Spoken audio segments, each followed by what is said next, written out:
يا بصير يا رب يا رحيم يا رب يا قدير يا رب يا سميع يا رب.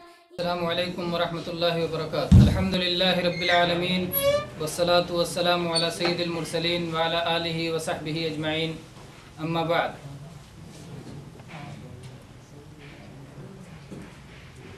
حضرات گرامی قدر، آج ماہ ذوالحجہ کا یہ اجلاس عام حقیقت وسیلہ کے موضوع پر گفتگو کے لیے منعقد کیا گیا ہے، اور اسے ایک علمی مجلس کی شکل دی گئی ہے، کیونکہ سوال و جواب کے انداز میں بات زیادہ بہتر انداز میں آ جاتی ہے اور سمجھنے میں بھی زیادہ سہولت ہوتی ہے. یہ موضوع کافی طویل ہے اور اس میں کچھ حقائق ہیں، کچھ شبہات ہیں،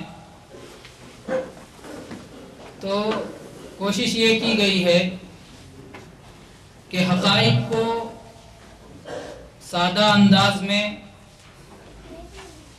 دلائل کے ساتھ پیش کر دیا جائے، اور اگر مستقبل میں موقع رہا تو اللہ کی توفیق سے انشاءاللہ شبہات کا کسی وقت میں جائزہ بھی لے لیا جائے گا. تو آج ابتدا یہاں سے کرتے ہیں کہ وسیلہ کیا چیز ہے، وسیلہ کا معنی و مفہوم کیا ہے، اور اس کے بعد وسیلہ کی کتنی قسمیں ہیں، وسیلہ کی کتنی ضرورت ہے، اور وسیلہ میں جائز کیا ہے، ناجائز کیا ہے، قرآن پاک سے اس کے دلائل کیا ہیں اور احادیث مبارکہ سے اس کے دلائل کیا ہیں. ان سب پر انشاءاللہ حسب ضرورت اختصار کے ساتھ یا تطویل کے ساتھ، تفصیل کے ساتھ بات ہوگی. سب سے پہلے ہم آپ کے سامنے وسیلہ کا معنی و مفہوم رکھیں گے. وسیلہ کا معنی لغوی اعتبار سے یہ عربی زبان کا لفظ ہے، اور اس کے معنی ہوتا ہے کسی کے قریب پہنچنے کا ذریعہ، واسطہ. اسی کو وسیلہ کہا جاتا ہے. جو کسی کا مطلوب ہو، مقصود ہو، کچھ چیز حاصل کرنا چاہتا ہے آدمی، وہ کیسے حاصل ہوگا، جس چیز کے ذریعے حاصل کیا جاتا ہے اسے وسیلہ کہا جاتا ہے. چنانچہ اردو زبان میں بھی اسی معنی میں وسیلہ استعمال ہوتا ہے. اردو کے مشہور لغت نگار، لغت لکھنے والے نور اللغات، وہ اپنی لغت کی کتاب کے شروع ہی میں لکھتے ہیں، لکھی تاریخ امیر اس لغت کی مجموعے کی میں نے جو صفحہ ہے وہ ایک سچا وسیلہ ہے شفاعت کا. ہر صفحے کو انہوں نے ایک وسیلہ قرار دیا ہے شفاعت کا، کہ یہ صفحہ میرے لیے جناب محمد رسول اللہ صلی اللہ علیہ وسلم کی شفاعت حاصل کرنے کا ذریعہ بنے گا، واسطہ بنے گا، وسیلہ بنے گا. تو میرے بھائیو، وسیلہ اور ذریعہ یہ کائناتی بھی ہوتے ہیں اور شرعی بھی ہوتے ہیں. یعنی دنیا کے بھی وسائل ہوتے ہیں. جیسے ایک انسان کو پیاس لگی، پیاس بجھانے کا کیا وسیلہ ہے؟ پانی پینا پیاس بجھانے کا وسیلہ ہے. کھانا کھانا بھوک مٹانے کا وسیلہ ہے. یہ کائناتی وسیلے ہو گئے. ایسے ہی کچھ شرعی وسیلے ہیں. جنت میں داخل ہونے کا وسیلہ، زبان اور دل سے کلمہ شہادت کا اقرار، یہ جنت میں داخل ہونے کا وسیلہ ہے. تو اس طرح سے کچھ وسیلے کائناتی ہیں، کچھ وسیلے شرعی ہیں. تو شرعی وسیلے ہوں چاہے کائناتی وسیلے ہوں، ہر وسیلے کے بارے میں ہمیں یہ جاننا ضروری ہے کہ شریعت کا اس میں حکم کیا ہے. ہر وہ چیز جس سے پیاس بجھ جائے، اس سے پیاس نہیں بجھائی جائے گی جب تک کہ یہ ثابت نہ ہو جائے کہ ہمارے لیے شریعت میں جائز بھی ہے. اور ایسے ہی ہر وہ چیز جس کے بارے میں ہم اپنے طور سے سوچ لیں کہ یہ جنت میں داخلے کا سبب ہے یا جہنم سے بچانے کا سبب ہے، ہمارے اپنے تجربے سے، اپنے خواب سے، اپنی سوچ سے کچھ نہیں ہونے والا ہے جب تک کہ اللہ تبارک و تعالیٰ کی طرف سے یا جناب محمد رسول اللہ صلی اللہ علیہ وسلم کی طرف سے اس کو وسیلہ نہ قرار دیا گیا ہو. بہرحال یہ وسیلہ کا معنی تھا.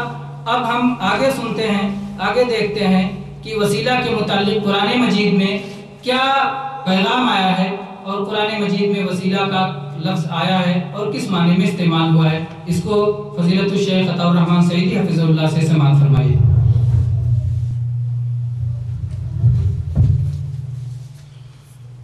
بسم اللہ والصلاة والسلام علی رسول اللہ۔ حاضرین کرام اور اسلامی بھائیوں، وسیلے کا لغوی اور شرعی معنی ہم نے اور آپ نے سنا، جس کو عام طور پر ہم ذریعہ یا واسطہ کہتے ہیں۔ قرآن میں اللہ تعالی نے 2 جگہ لفظ وسیلہ نازل فرمایا ہے، یعنی پورے قرآن میں 2 جگہ لفظ وسیلہ آیا ہے۔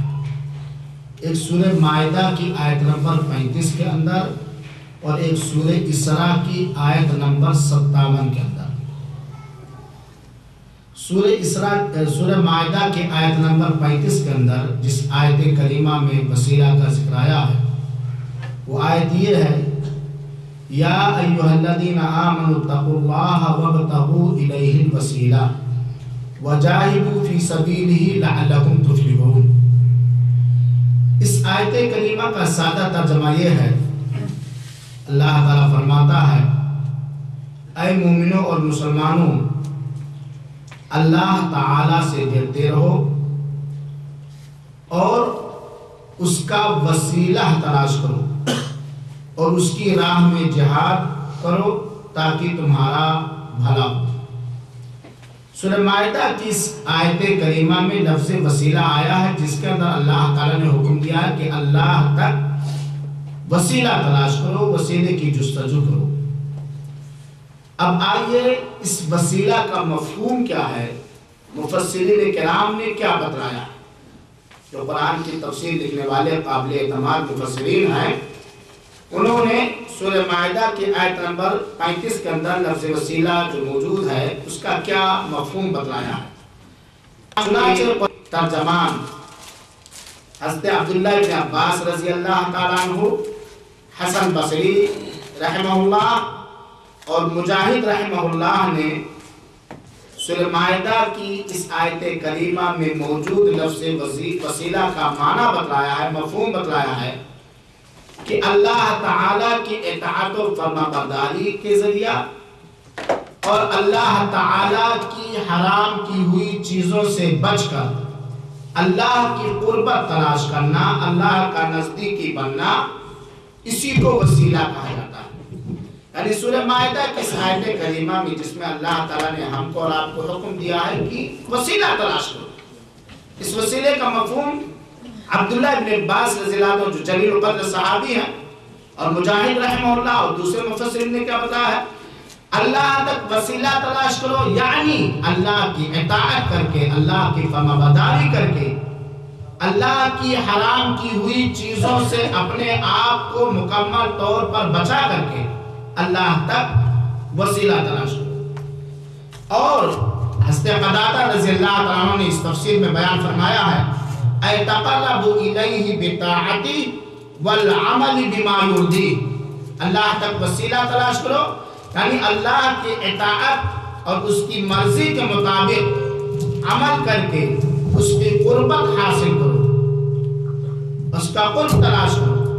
حافظ ابن کثیر رحمۃ اللہ علیہ نے بھی اس بات کو ذکر کیا ہے کہ سارے مفسرین نے قرآن کریم کی اس آیت کریمہ میں موجود لفظ وسیلہ کا مفہوم اور معنی بتلایا ہے کہ اللہ کی اطاعت و فرمانبرداری کر کے، اللہ کی روکی ہوئی چیزوں سے رک کر کے اللہ تک وسیلہ تلاش کرو۔ گویا وسیلہ مفسرین کی نگاہ میں وسیلہ کا مفہوم ہوا اللہ کی تابعداری، اللہ کی فرمانبرداری اور حرام چیزوں سے بچنا۔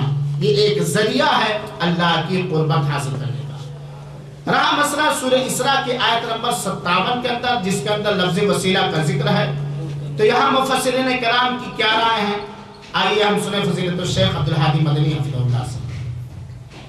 الحمدللہ، آپ نے سنی کہ قرآن مجید میں لفظ وسیلہ 2 جگہ استعمال ہوا ہے۔